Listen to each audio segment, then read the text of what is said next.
Over thinking ایک ایسی ذہنی عادت ہے جس میں انسان کسی خیال، مسئلے یا صورت حال پر بار بار اور ضرورت سے زیادہ سوچتا رہتا ہے مگر کسی واضح حل یا نتیجے تک نہیں پہنچ پاتا۔ یہ ڈیپ تھنکنگ سے مختلف ہے کیونکہ ڈیپ تھنکنگ مسئلے کے حل اور بہتر فیصلوں کی طرف لے جاتی ہے، جبکہ اوور تھنکنگ ذہنی الجھن، انگزائٹی اور سٹریس کو بڑھا دیتی ہے۔ مصنف کے مطابق اوور تھنکنگ ایک مینٹل لوپ ہے جو انسان کو ماضی کے ریگریٹس اور مستقبل کے فیئرز میں قید کر دیتا ہے۔ اس باب میں اوور تھنکنگ کی 3 بنیادی اقسام بیان کی گئی ہیں۔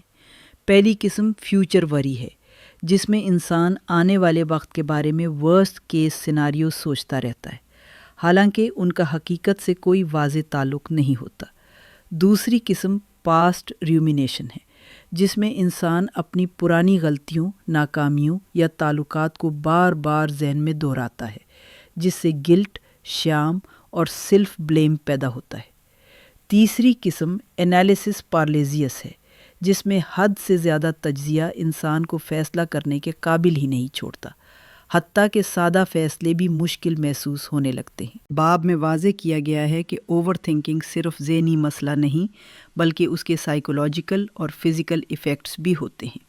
مسلسل overthinking anxiety, chronic stress, mental exhaustion, insomnia اور کنسنٹریشن کی کمی کا سبب بنتی ہے۔ اس کے علاوہ یہ ریلیشن شپس پر بھی منفی اثر ڈالتی ہے۔ مصنف یہ بھی وضاحت کرتا ہے کہ اوور تھنکنگ اکثر مخصوص ٹریگرز کی وجہ سے شروع ہوتی ہے۔ ان ٹریگرز میں work pressure, major life decisions, social situations, low self esteem اور ان ریزالوڈ پاسٹ ایکسپیرینسز شامل ہیں۔ ان ٹریگرز کو پہچاننا اوور تھنکنگ کو مینیج کرنے کی طرف پہلا اور سب سے اہم قدم ہے، کیونکہ جب انسان کو معلوم ہو جائے کہ کون سی صورتحال اس کی اوور تھنکنگ کو ایکٹیویٹ کرتی ہے، تو وہ اس کے لیے پہلے سے بہتر کوپنگ اسٹریٹجیز اپنا سکتا ہے۔ اس باب میں اوور تھنکنگ سے نمٹنے کے لیے ابتدائی سولوشنز بھی پیش کیے گئے ہیں۔ سب سے پہلے مائنڈفلنس کو متعارف کرایا گیا ہے، جس کا مقصد پریزنٹ مومنٹ میں رہنا اور تھاٹس کو بغیر ججمنٹ کے آبزرو کرنا ہے۔ دوسرا حل یہ بتایا گیا ہے کہ گولز کو ریئلسٹک اور مینیجبل حصوں میں تقسیم کیا جائے تاکہ اوور ویلمنگ فیلنگ کم ہو۔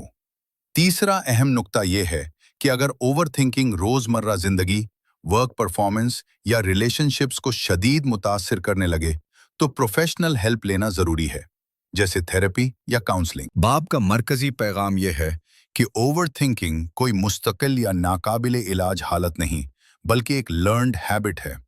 جس طرح یہ ہیبٹ وقت کے ساتھ بنی ہے، اسی طرح سیلف اویئرنس، مائنڈفلنس اور درست اسٹریٹجیز کے ذریعے اسے بدلا بھی جا سکتا ہے۔